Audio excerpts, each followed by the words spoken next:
자, 박중현 차장 경제 브리핑 전해주시죠. 예, 먼저 조선일보 경제 섹션에 실린 기사 소개시켜드리겠습니다. 그 대형마트와 기업형 슈퍼마켓이 한 두 달 전부터 월 2회 의무 휴업과 24시간 영업 금지 등 각종 규제에 묶이게 되니까 편의점 쪽으로 사업을 갖다 더 적극적으로 하고 있다고 합니다. 편의점 업체들이 각종 할인 행사라든지 자체 개발 상품을 내놓으면서 그쪽을 통해 가지고서는 그 사업을 키우겠다는 거죠. 이렇게 유통업체들이 적극적으로 그 편의점을 키우는 이유는 대형마트나 기업형 슈퍼마켓의 성장률이 지난해에는 거의 지지부진한 상황이었지만 편의점은 점포 수가 2만 개를 넘어서면서 매출 10조 원을 돌파하고 성장률도 21% 정도의 높은 성장을 보였기 때문입니다. 다음으로는 중앙일보 경제 섹션에 나온 기사를 소개시켜드리겠습니다. 삼성전자가 29일, 현지 시간인데요. 영국, 프랑스, 사우디아라비아 등, 유럽, 중동, 아프리카 28개국에서 갤럭시 S3, 사람들이 관심이 많은 스마트폰인데요. 판매를 시작했다고 합니다. 국내에서는 6월 14일에 갤럭시 S3를 출시하고요. 그 이후에는 7월까지 145국에서 내놓을 예정입니다. 근데 28개국을 동시 출시하는데 왜 한국은 동시 출시 안 들어가고 뒤늦게 하는 거예요? 아무래도 나라별로 좀 사정들이 있고요. 이동통신사와의 협의라든지 가격 조정 이런 것들이 있기 때문에 시기는 좀 차이가 있습니다. 예.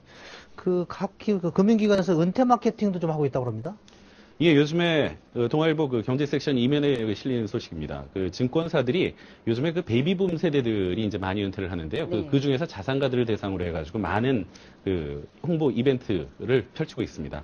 우리나라 베이비붐 세대라는 게 1955년에서 63년에 태어난 사람들이고 제일 맏형격인 사람들이 한 57세 정도 됩니다. 네. 그 자산가들을 대상으로 해서 가족들을 중심으로 한 각종 마케팅을 활발하게 진행하고 있다고 합니다. 예를 들면 어떤 것들이 있나요? 한 증권사를 예를 들면 부부 은퇴학교라는 걸 열어서 부부를 갖다 같이 모셔놓고 자산관리 방법을 가르쳐 줄 뿐 아니라 은퇴 후에 많은 분들이 그런 얘기하죠. 그러니까 집에서 쉬게 되면은 부부 간에 좀 관계가 달라져가지고 복잡하게 문제가 얽힌다.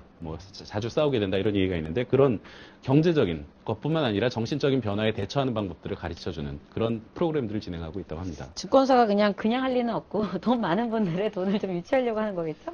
아무래도 좀 일정 수준의 자산을 가지고 있고 우량 고객을 대상으로 하는 것이어서 그러니까 일반인들이 참가할 수 있는 건 아닙니다. 그러니까 만약 이런 이벤트 같은 걸 갖다 나중에 노후에 좀 참가하고 싶으시다면 좀 일찍부터 좀 약간 고정적으로 특정 증권사랑 이렇게 거래를 하고 있으시면 좀 초대받기가 쉽겠죠. 예, 은퇴 얘기 나오면 이제 은퇴를 앞둔 40, 50대 직장인들 걱정도 많이 있을 텐데 오늘 신문 제목 보니까 제목이 재밌더라고요.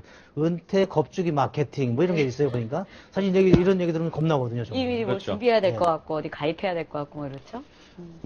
모든 사람들의 걱정이죠. 네. 예, 은퇴 얘기는 해도 좀 끝이 없고 좀 불안할 수밖에 없는데 아무튼 차근차근 준비를 해서 좀 노년에 좀 편안한 노년에서도 좀 설계를 미리 좀 해야겠습니다. 자, 이슈 토크 오늘 준비한 내용은 여기까지입니다. 오늘 LG경제연구원에서 발표한 자료고 재밌는 자료가 있습니다. 우리 직장인들끼리 무심코 하는 행동 중에 상대방을 불쾌하는 행동들 그런 거 좀 발표한 게 있다고 그럽니다. 예, 그래서 얄미운 동료들, 매너 없는 동료들 예를 들었는데, 회의 시간에 예를 들면 부장이 얘기하고 있는데, 딴짓 인터넷 서핑 요새 스마트폰으로 하잖아요. 또 직원 동료들 거 펜도 무심결에 갖다 쓰지만 사실은 자꾸 없어지지 않습니까? 근데 그런 사소한 거지만 일상에서 남한테 불쾌감 줄 수 있는 거, 이런 거 하지 말자 하는 취지에서 낸 것 같습니다. 예, 하여튼 여름철 되니까 진짜 사소한 일에도 짜증이 좀 날 수 있는데 아무튼 이게 직장인들 가까운 사이, 어떻게 보면 가족보다 더 많은 시간을 보내는 직장 동료들인데 좀 사소한 행동이 상대방에게 불쾌감을 주지 않는지 좀 조심을 해서 명랑한 직장 생활이 됐으면 좋겠습니다. 저희는 내일 다시 오겠습니다.